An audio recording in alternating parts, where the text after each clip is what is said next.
विद्यार्थी मित्रांनो, सह्याद्री ट्युटोरियल्स मध्ये तुमचं स्वागत आहे. 90 डेज मध्ये 21 3 आठवडे कंप्लीट झाले. आता चौथा आठवडा सुरू होतोय. आता सगळ्यात इम्पॉर्टंट काय आहे माहिती आहे का, की बऱ्याच मुलांचा अजून अभ्यास सुरुवात सुद्धा नाहीये. त्यात तुम्ही 11-12 चे टॉपिक एंड करताय. प्रॉपर प्लॅन आहे तुमच्याकडे. पण या प्लॅनसाठी तुम्हाला बोर्ड प्लस सीईटी हे मॅनेज करावं लागेल. मी तुम्हाला सांगतो. तुम्हाला फिजिक्स असू दे तर केमिस्ट्री असू दे. कुठलंही एक्झाम्पल विचारलं, कुठलीही डेफिनेशन विचारली, कोणत्याही लॉचं स्टेटमेंट विचारलं, तर विदिन सेकंड या क्षणाला सांगता आलं पाहिजे. मी जर तुम्हाला विचारलं, की coefficient of absorption equals to coefficient of emission at any given temperature, तर हा क्रिचॉफ्स लॉ ऑफ रेडिएशन आहे. मी जर तुम्हाला विचारलं vehicle travelling along horizontal curved road, मग मॅक्सिमम व्हेलॉसिटीचा फॉर्म्युला काय? तर under root mu S into R G. मी जर तुम्हाला विचारलं, की सिंपल पेंडुलम जो आहे, त्याच्या पिरियॉडिक टाईमचा फॉर्म्युला काय? 2 pi under root L upon G. तर तो कोनिकल पेंडुलम असेल, तर L cos theta upon G. मग या लेव्हलला पोहोचलाय का? येतंय का तुम्हाला? झालेल्या टॉपिकचं परत आठवतंय का? नाही आठवत ना, मग तुम्ही कुठेतरी रिव्हिजनमध्ये कमी पडताय. मग आजचं टार्गेट तेच आहे, रिव्हिजन. तर मी तुम्हाला सांगतो, आज काय करायचं आहे? मी तुम्हाला टार्गेट देतोय, की आज 50 डेफिनेशन्स पाहिजेत मला. हो, य. हो, य. 50 definition. Coefficient of absorption, coefficient of reflection, coefficient of transmission 3 झाल्या. Moment of inertia, okay. Range, sphere of influence, cohesive force, adhesive force, capillarity, angle of contact, surface energy, surface tension. किती definitions आहेत? अजून आहे definition. खूप आहे definition. या सगळ्या definitions 50 एक डेफिनेशन्स रिवाइज करा. ओके. मला 15च्या आसपास लॉचे ना, ओके, मला जे म्हणतो ना स्टेटमेंट ते हवे आहेत तुमच्याकडून. ओके. जसं मी आता क्रिचॉफ्स लॉ ऑफ रेडिएशन बघितलं, तसं पास्कल्स लॉ आहे. पास्कल्स लॉ आहे. न्यूटन्स लॉ ऑफ विस्कॉसिटी आहे, लक्षात घ्या. हेनरीज लॉ आहे. असू दे केमिस्ट्री मधला पण असू दे, काही हरकत नाही. केमिस्ट्री मधल्या पण डेफिनेशन्स घ्या. मग ऑस्मोसिस, सेमी हायपरटोनिक, हायपोटोनिक, ठीक आहे, isotonic solution, semi permeable membrane, KB, molar elevation constant, molar depression constant, ढिगानं डेफिनेशन्स आहेत. सगळ्या करा. बरं, हे करत असताना आनंदानं रिव्हिजन केली पाहिजे. 1 तास सफिशियंट आहे याला. नाही देत आपण. आता मी तुम्हाला सांगू का, की माझ्याकडे आता बरीचशी मुलं आहेत, टॉपर आहेत. पण ना काय होतं, का जेवायचा ब्रेक, टाईमपास. Okay, timepass.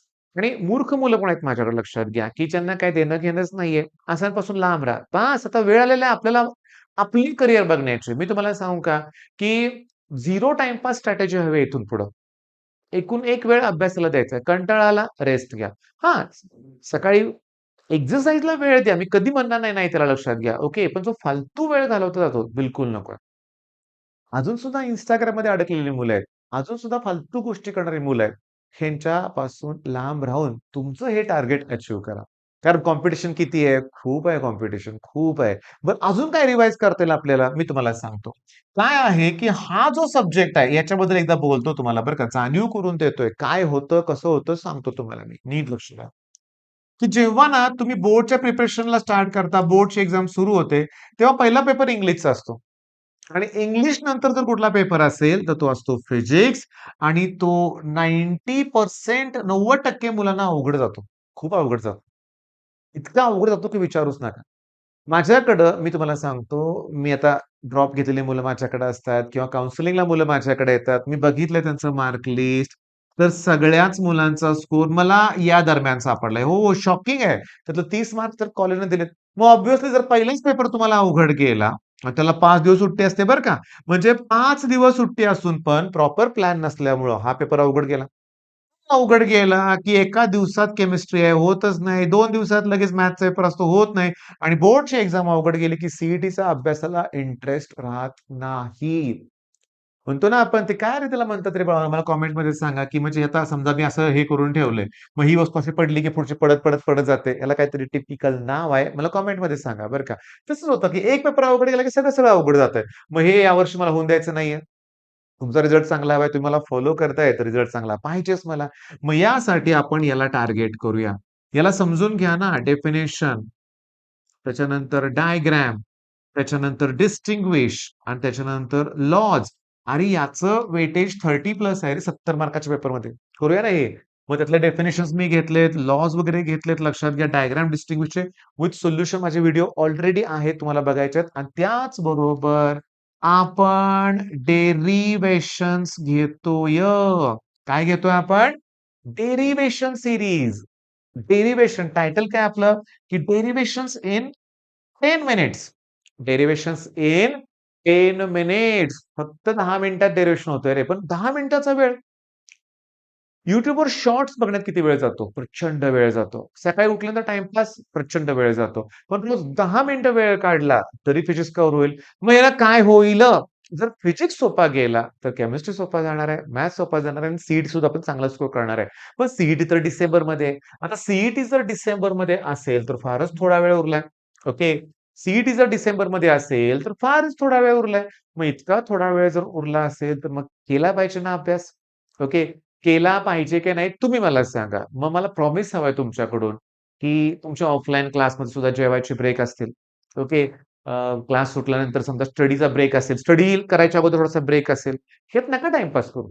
ह्यात नका टाईमपास करू. तुम्ही एक डेडिकेटेड पर्सन म्हणून काय म्हणून अभ्यास करा. मी तुम्हाला सांगू का लक्षात घ्या, की माझ्याकडे आहेत तशी मुलं बरं का, म्हणजे कौतुकानं नाव घेण्यासारखी मुलं आहेत. ओके. त्यातला एक मुलगा तर माझ्या हॉस्टेलचाच आहे. त्याच्याबरोबरची ना 90% मुलं आगाऊ आहेत. हा नाहीत करत अभ्यास. ओके, नाहीत करत. त्यांच्या काय पालकांचा दोष आहे, कुणाचा दोष आहे, कुणाला ढकलायचा दोष, पण नाहीत करत अभ्यास हॉस्टेलमधले एक 90% मुलं. नाहीत करत. YouTubeवर बोलतोय मी हे. पण एक मुलगा आहे, राहतो त्यांच्यातच. पहाटे येतो अभ्यासाला, दिवसभर अभ्यास करतो. कधीच त्यांच्याशी इन्व्हॉल्वमेंट नसते फालतू गोष्टींमध्ये. नसते. नसते. हॉस्टेलला सगळेच कच्चे आहेत असं नाहीत. हुशार आहेत, पण गांभीर्यच नाहीये, ती जाणीवच नाहीये. जनरेशनच वेगळं आहे ना तुमचं लक्षात घ्या. जनरेशनच वेगळं आहे. रागीटपणा आहे, एरोगन्सी आहे, घरच्या परिस्थितीचं काही देणं-घेणं नाहीये. हा शब्द काढायची मला भीती वाटते. कारण मुलं म्हणतात, की आम्हाला आमच्या परिस्थितीवरून टार्गेट केलं जातं. असं पण काही नाही रे. मी फक्त सांगतोय तुम्हाला, आतून सांगतोय, की तुम्ही करावं एवढीच आमची इच्छा असते. हां. तुम्ही करतच नाही म्हटल्यावर बोलावं लागतंय. आता मी तुम्हाला सांगू का, की तुमची संगत चांगली पाहिजे.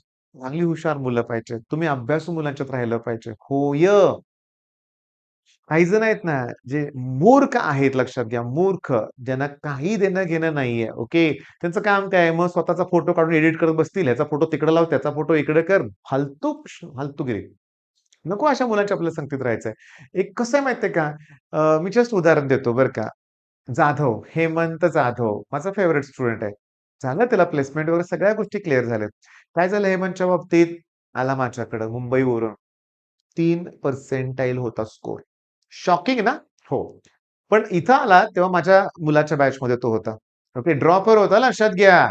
पण त्यानं माझ्या मुलाचा ग्रुप नाही सोडला. ओके. 97 पर्सेंटाइल पर्यंत पोहोचला. कारण ग्रुपच तसा पकडला ना अभ्यासू मुलांचा. किती फरक पडतोय ना? किती फरक पडतोय सांगा बघू. मग काही जण आहेत, की नुसते बड्या-बड्या बाता मारणार. हे आमचं असं आहे, आमचं तसं आहे. काही जण म्हणणार, "ए, हे आमचे खासदार ओळखीचे आहेत." का नाही करते? फालतूगिरी आहे.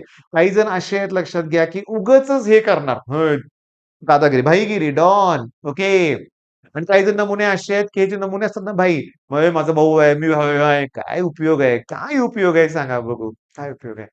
आयुष्यात ना काहीतरी करायचंय तुम्हाला रे. हां, आई-वडील तुमचे लाखो रुपये फी भरतायत ना, कशासाठी भरतायत? काहीतरी विचार करा ना. काहीतरी विचार करा. लागणाऱ्या सगळ्या गोष्टी दिल्या ना. सांगू का? लाईफ आहे हे. लाईफ. बघता-बघता 15-20 वर्ष निघून जातील. उद्या तुमचं पोरगं तुम्हाला विचारेल, "काय केलं माझ्यासाठी?" म्हणून. आज आई-वडिलांनी जेव्हा उड्या मारताय ना, उद्या जेव्हा तुमची पोरं तुम्हाला शिव्या घालतील ना, आई-वडिलांनी कमवलेला पैसा आयुष्यभर पुरत नाही रे बाळांनो, काहीतरी धडपड करावी लागते लक्षात घ्या. मला अतिशय अभिमान आहे माझ्या स्टुडंटचा. बऱ्याचशा नाही, शेकडो अशा मुलांचा, की जे कष्ट करतायत, सुरुवातीपासून कष्ट करतायत. ओके. आणि लाईफमध्ये सक्सेसफुल झालेत. सक्सेसफुल म्हणजे काय? असं पैसाच पैसा असं पण नाही रे. प्रामाणिकपणे काम करणं.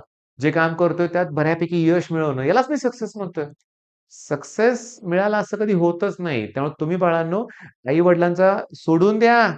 ते देणार आहेत त्यांच्यात ताकद आहे तोपर्यंत तुम्हाला सांभाळणारच आहेत. थोडा अभ्यास करा. थोडा अभ्यास करा. मी आता ज्या गोष्टी बोलल्यात त्या करा. सगळ्यात इम्पोर्टंट जर ए सुरू असेल, तर ए करा. ओके. तुम्हाला सांगतो रोटेशनल डायनॅमिक्स आणि आता काही अशी पण मूर्ख मुलं बघितलेत मी, की वेगळाच टॉपिक करत बसणार. टार्गेट दिले ना तुम्हाला, तर ते करा. ते कंप्लीट करा अगोदर. ओके. शेड्यूलनुसार राहावा ना. ओके. त्यामुळे मी सांगितलं तुमच्या लक्षात आलंय. नक्की आय होप तुमच्या लक्षात आलं असेल. All the best.